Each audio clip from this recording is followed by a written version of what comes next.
C'est Bonjour, parti. bonsoir, content de te retrouver pour cette nouvelle et dernière vidéo avec Mathilde. Bonjour Mathilde. Bonjour Jean-Philippe, bonjour tout le monde. Alors on va parler de quoi là dans cette vidéo? La gouroutisation, les éveillés, les endormis, Ouais, les... l'orgueil cet- spirituel. Oui, ah oui, Ouais, cet ego surdimensionné dans ce ouais. milieu-là, oui. Bah là, j'en ai eu Ah, ouais. j'en ai eu l'exemple moi aussi là, dans ma formation. Bon. Bah, moi je connais bien le sujet vu que je suis passé par là. Cet orgueil spirituel, en fait, qui est une façon de combler des blessures, de dévalorisation, de manque de confiance en soi. Euh, alors, à quoi tu vas reconnaître quelqu'un qui est dans l'orgueil spirituel? Il y a plusieurs Alors, critères. hmm Il y a des critères qu'on peut essayer de décerner. oui, oui, bah déjà aujourd'hui, si quelqu'un me dit qu'il est éveillé, déjà, là, je me poserai des questions. Red flag. Oui, éveillé C'est- et la posture aussi que peuvent prendre certaines personnes. Donc là, je vais reprendre l'exemple moi, de ma formation.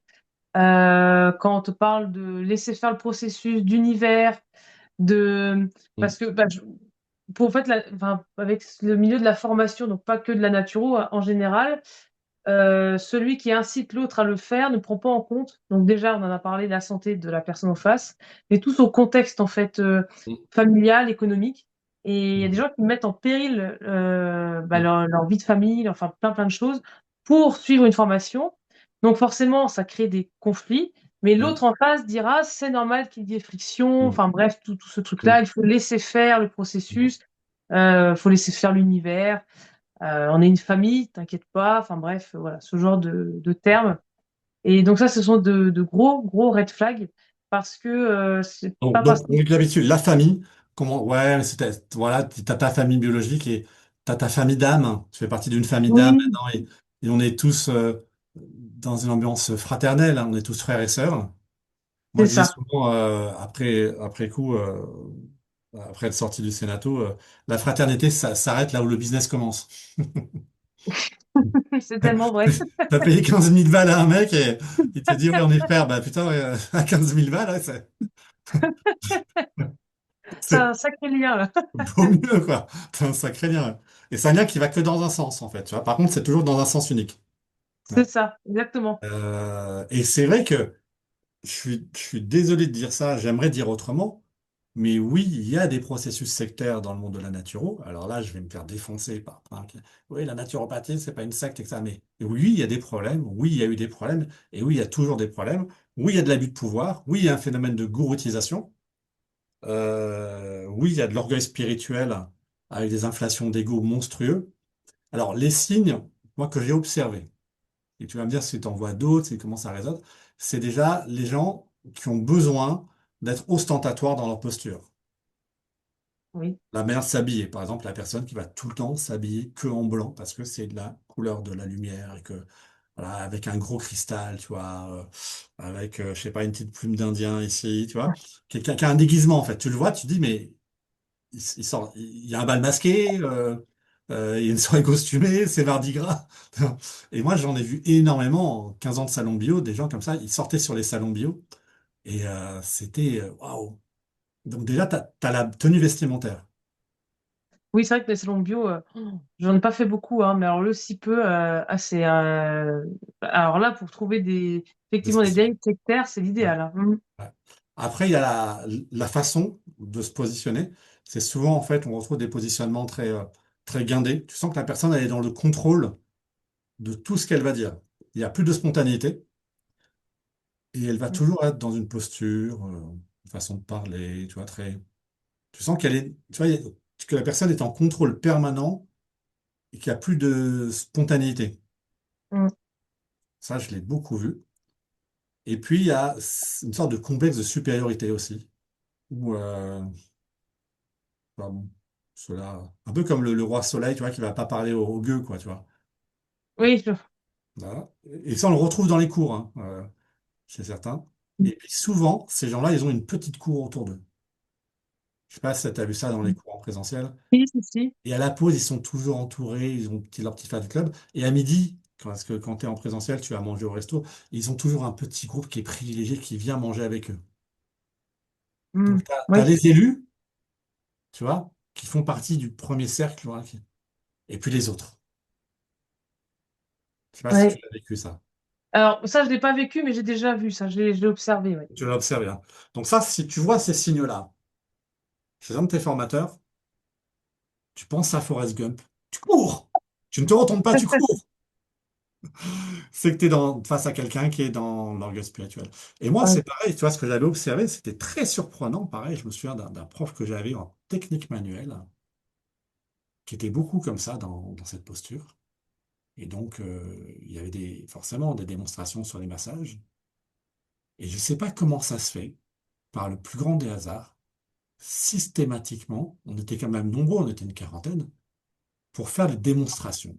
Il prenait toujours les plus jolies femmes. C'est surprenant quand même, non? Oui, oui, oui, comme par hasard. Viens le hasard, c'est de l'énergie cosmique qui crée quelque chose, tu vois, comme ça. Mm. Qu'est-ce qu'il y a d'autre comme... Bah, les, tous ces termes qu'on entend aujourd'hui dans le développement personnel, où la frontière, elle est très, très mince entre, effectivement, il peut y avoir du vrai et il y a beaucoup de manipulation. Quand Hmm, je parlais d'univers, le fait de, quand tu essaies de communiquer, qu'on retourne la chose, hein, que tu le hmm, hmm, problème et que tu dois travailler sur toi, blablabla, ça, ouais, attention, j'ai eu beaucoup de choses là-dessus. Euh, L'activité, si ça fonctionne pas, si tu as tel problème, enfin voilà, on toujours éviter la remise en question, toujours remettre le chapeau sur ouais, l'étudiant. Alors, hmm, on peut se poser des questions, effectivement. On a le droit de, effectivement, peut-être que je ne suis pas dans une voie qui me correspond, mais en face, la personne devrait guider justement peut-être à faire de hmm, l'introspection, hmm, mais ne devrait pas tout de suite dire, voilà, miroir, miroir, regarde-toi, hmm, c'est pas moi le problème. Et ça, je le vois très souvent, de manière générale, dans le développement perso, quoi.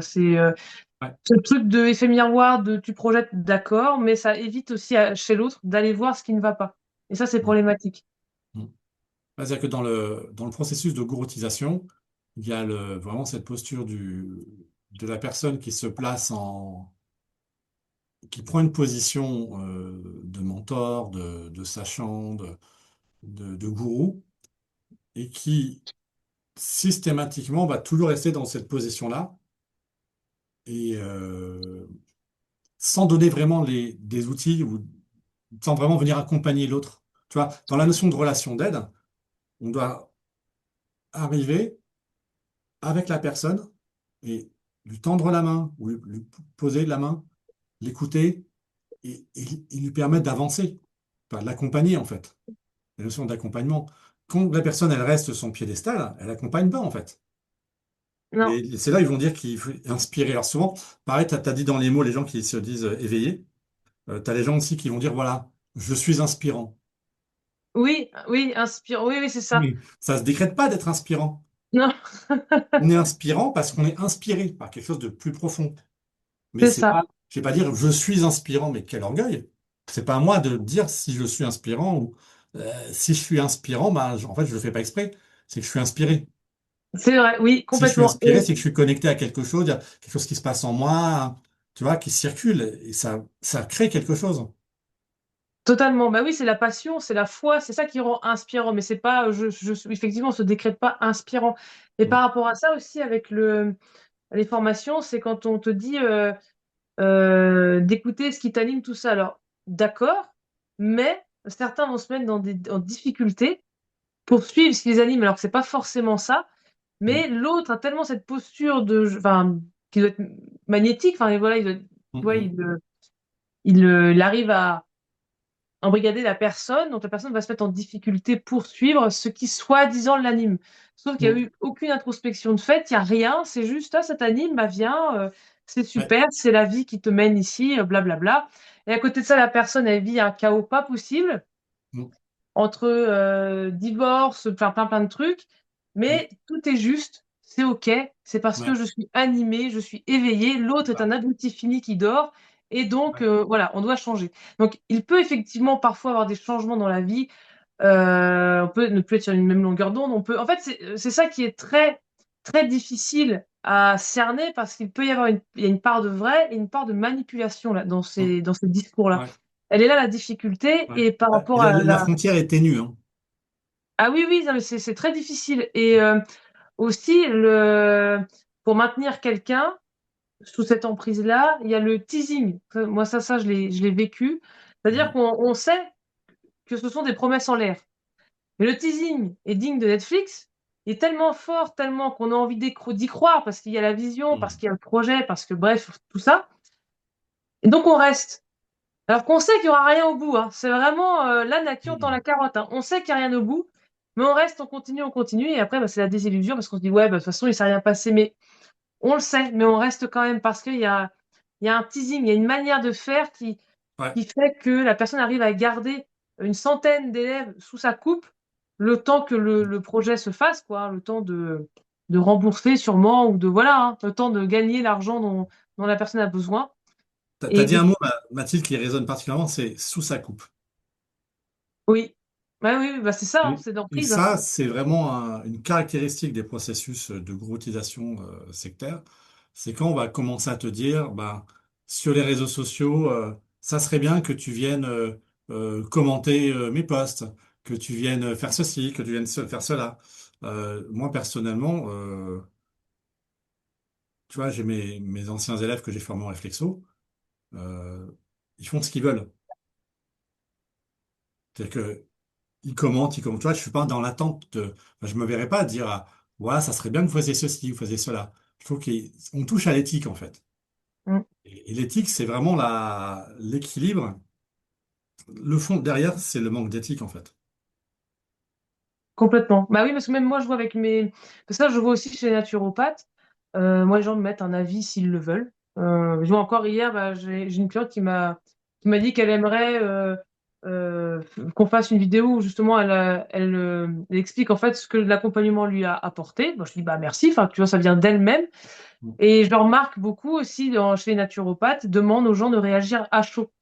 Ouais, Et j'ai vu ça aussi donc, dans une autre formation que j'ai faite, rien à voir avec la naturopathie, où la formatrice bah, demandait en fait un avis. Donc après, ça te permet de te faire connaître et tout. Je peux comprendre aussi la démarche, mais je me rends compte aujourd'hui que on mm, réagit à chaud, donc c'est toujours beau. Mais mm, après, dans les faits, ouais, il se passe rien. Et du coup, bah moi, j'ai pas envie de procéder ainsi. Et comme là hier, on a parlé. Bah écoute, si tu veux, en mm, fait, on peut le faire. Les gens, voilà, ils savent qu'ils peuvent, s'ils veulent, en fait, ils le mm, savent qu'ils peuvent laisser un avis, donc ils le font s'ils en ont envie. Et c'est tout. Et c'est vrai que oui, oui, qu'ils vont demander, mais c'est tourné de manière où on t'en fait croire que c'est toi qui choisis. c'est ça. Tu vois. On te Et fait tout ça, c'est croire des que c'est techniques qui sont bien rodées, qui sont bien au point, hein. toi. Euh, ouais, c'est des techniques marketing qui sont très, très, très, très bien rodées. Et derrière ça, il y a toujours cette question qui est jamais élucidée. Moi, ce qui m'impressionne beaucoup, c'est l'arrogance, en fait, des jeunes écoles qui arrivent sur le marché, comme ce que tu as connu, hein. C'est quand même une arrogance sur une échelle de 1 à 10, je pense qu'on est à 50 ou à 100, voire 1000. Euh, et cette absence d'humilité, c'est-à-dire que la sagesse, en fait, tu vois, si je me demande, là, je vais basculer sur un autre point de vue plus spirituel. Ce dont ça manque, c'est de la sagesse et de l'amour. La sagesse, par exemple, de quelqu'un qui lance une formation, ça serait de dire, OK, je lance un nouveau concept parce que je crois en ceci, en cela, et j'ai bâti un programme de formation. Pourquoi pas, hein. Tout le monde est libre, et je trouve ça super que les gens veulent entreprendre, etc. Mais voilà, je lance ma formation, j'ai pas de recul sur la pédagogie, j'ai pas de recul sur ce que ça va donner. Donc déjà, la première ou les premières promos, ça va être un tarif, tu vois, formule bêta. Moi, c'est ce que j'ai fait sur ma formation en réflexologie plantaire. Pendant des années, j'étais à un tarif parce que je jugeais qu'il fallait qu'elle se perfectionne. Maintenant, je suis arrivé à un certain niveau de compétence, j'ai augmenté mes tarifs. Et pendant des années, les gens ont eu la formation à un prix qui était vraiment très attractif parce que j'avais besoin de tester, etc. Et ça serait beaucoup plus honnête et éthique de dire, voilà, on lance une formation, on ne sait pas ce que ça va donner. Donc déjà, le prix, normalement, le prix de la formation, il sera à temps. On vous propose déjà un prix, tu vois, parce qu'en fait, quelque part, vous êtes nos premiers élèves. Et puis, on ne sait pas ce que vous allez devenir derrière. Donc, bah, vous dire que c'est la meilleure formation au monde, on ne peut pas le dire. Tu vois.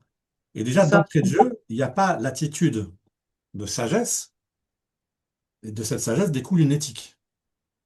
Donc déjà, d'entrée de jeu, on est face à des vendeurs de rêves qui Ah, mais survendent et qui complètement. survendent, qui sont là juste pour vendre.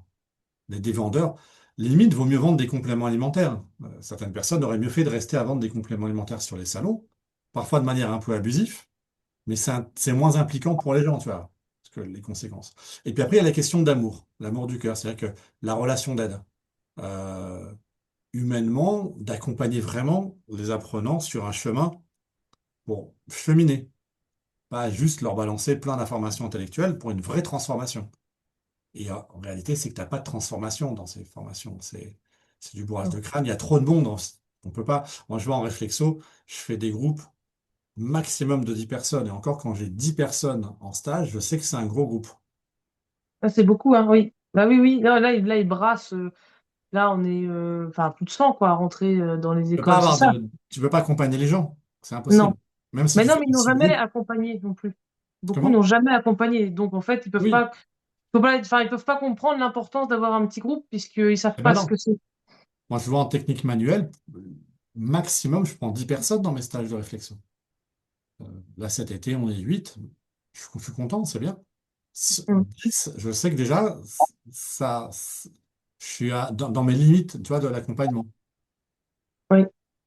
Donc après, quand tu as des groupes plus grands, tu connais même pas le nom des élèves, en fait. Bah, c'est ça. Bah oui, oui, non, mais c'est. Parce qu'ils et- vivent. Hmm. Les formateurs ne peuvent pas savoir ce que les gens vivent. Non. Bah non, puis ils s'en occupent. Enfin, en fait, ils en ont rien à faire, puisque si ça les intéressait, ils auraient demandé au moment de l'entretien pour savoir à qui ils ont affaire, c'est comment elle se sent, Mais oui. comment. Ça ne Ouais. s'intéresse pas du tout. Non. Quand les. Comme j'ai dit tout à l'heure, quand les gens rejoignent le cursus en plein milieu de l'année, parce qu'on leur dit que tout est possible, alors qu'en face, l'autre explique Mm. sa situation, mais non, non, non. Et puis là, justement, cette gouroutisation de il faut suivre ce qui nous anime, il faut laisser faire le processus et l'univers et le blablabla. Bah oui, donne-moi 15 000 € et rejoins la première promo en cours de première année, quoi. C'est ridicule. Ouais. Et puis, il y a tout ce côté, aussi les formations, je dirais, 100% en e-learning qui, en fait, ce qui est dommageable, je trouve, c'est que euh, la naturopathie, c'est devenu un peu la formation Tupperware, tu vois, de reconversion facile. Des gens qui se font avoir, mais qui ont aucun discernement, qui n'ont jamais Mm, vu de naturopathe, qui n'ont jamais lu un bouquin de naturo, et qui s'imaginent que, ils vont sur une formation, on va leur faire un faux diplôme qui n'existe pas, un faux certificat, et que c'est derrière, ça. ils vont pouvoir développer une activité. Et ils se font complètement avoir, quoi. Ah oui, complètement. Complètement. Et Mais ça, c'est vrai que les écoles historiques ont une responsabilité dans le fait qu'elles n'aient pas mis en place en temps et en heure, je dirais, les outils d'évaluation. Parce que, pareil, c'est une réflexion que je me faisais. À partir du moment où il n'y a pas de feedback de ce que deviennent les élèves, comment évaluer la qualité d'une formation naturelle? bah oui, donc c'est pas possible. C'est pas Ah, possible. Et puis en plus, ça quand marche je pas. vois enfin, ce qu'on demande aux examens, ça n'a aucun sens avec la naturopathie, hein. Quand il faut répondre à un QCM, Ben oui. ça n'a aucun sens, quoi. Aucun. Ouais. Bien. Bon, bah, je crois qu'on a bien fait le tour du sujet. Oui, je pense, oui. Ok, bah, je te remercie en tout cas de t'être prêté au jeu. J'espère que ces vidéos, les gens vont pousser la réflexion. Encore une fois, c'est pas pour vous dire ne faites pas, ne formez pas de la naturo. C'est simplement, c'est d'être lucide sur le fait que c'est un long parcours. Une formation seule ne suffit pas. Il faut du temps derrière. Les compétences pour devenir un professionnel sont multiples, tant au niveau du savoir-faire, du savoir-être, de la connaissance pratique. Ça s'improvise pas, contrairement à ce que beaucoup essaient de vous vendre. Et preuve en est, il n'y a aucune statistique qui est faite de nulle part. Si ces stats étaient faites, personne n'irait se former. Exactement. Ouais. Et puis bah, enfin, il faut être prêt à devoir faire des sacrifices, enfin pendant et après. Parce que, bah, toi Et comme moi, on après, a autofinancé nos formations, donc c'est travailler à côté. Et après la formation, bah, c'est cumuler son activité plus un emploi ou deux parfois à côté. Enfin, faut être mm, prêt à tout ça. Et donc, si on vous parle d'univers, d'abondance ou de je ne sais quoi, je vais pas dire que c'est faux, en fait, on j'en sais rien. Mais ça, c'est de la manipulation, quoi. Il faut bien comprendre aussi qu'il y a, on peut s'y intéresser, mais la réalité, elle est là quand même. Et voilà, faire attention à ce qu'on essaye de vous vendre, en fait. Ouais. Moi, ce que C'est... j'aimerais, c'est qu'il y ait une charte d'éthique qui soit mise en place au sein des écoles, parce que je sais que je suis suivi par certaines personnes qui sont dans les instances, différentes fédérations, donc je m'adresse directement à vous. Si vraiment ils veulent faire avancer, si vous voulez faire avancer la naturo, euh, mettez en place ces outils d'évaluation, de suivi. Remettez-vous en question, faites évoluer vos formations, formez moins de personnes, ça c'est vraiment mes recommandations, mais des personnes qui vont être beaucoup plus solides, sélectionnez réellement à l'entrée. Arrêtez de prendre monsieur, madame, tout le monde.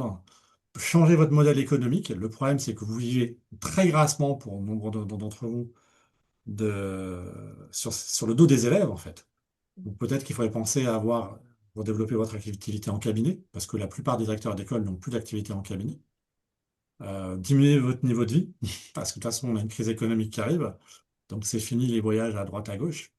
Adaptez votre façon de vivre, déjà, euh, et repensez votre modèle économique. Parce que de toute façon, il ne tient pas. Et ça se sait en plus, hein. Donc en plus, avec les réseaux sociaux, au bout d'un moment, de toute façon, ça va sortir, hein. Moi, j'ai une petite chaîne YouTube confidentielle, toi, Mathilde, pareil, donc ça reste confidentiel. Mais à un moment donné, ça sort quand même. Il y a un problème, hein. Et, et puis après, il y a la notion de karma. Si on croit à la notion de karma, si on pense que nos actes ou nos non-actes ont des conséquences, ça s'enregistre. Et qu'après, quelque part, il y a une facture.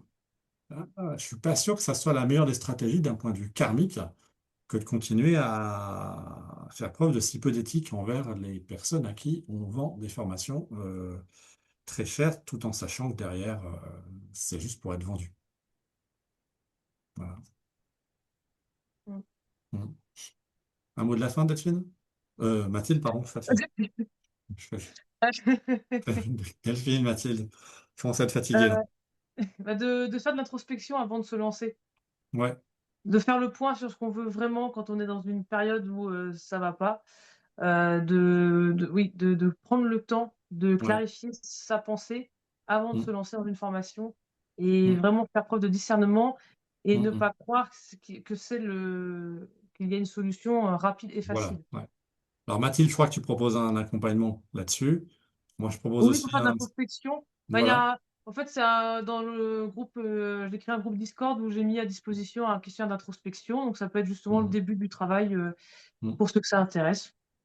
Moi, je Voilà. propose une boussole naturo. C'est un bilan psycho-émotionnel, parcours de vie, pour y voir plus clair aussi dans ses choix, pour éviter de faire les grosses erreurs et d'être plus lucide en fait sur son projet. C'est que plus tu vas être lucide, plus on va être lucide.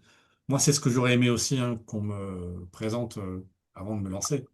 Euh, plus, moins on va idéaliser, plus on va être lucide, plus ça sera facile après. Oui. Oui, complètement. Plus on sera en phase avec le réel avant même de débarrer sa formation, moins on aura d'illusions, moins on aura de désillusions après. Oui. Ah bah oui, ça c'est sûr. Ouais. Et aujourd'hui, bah, on vit en tout cas, de ce que j'observe moi, à mon époque, dans un monde d'illusions avec les réseaux sociaux. C'est la grande Maya, les hindous en Mm. parlaient. C'est l'époque de la grande Maya, de la grande illusion. Grâce au numérique, euh, certains s'inventent des vies, des personnages, et vivent en fait sur l'image projetée Mm. qu'ils ont créée, mais ça correspond à rien de réel. Mm. Non, du À tout. bientôt. Pense à À partager, bientôt. liker, commenter. Merci.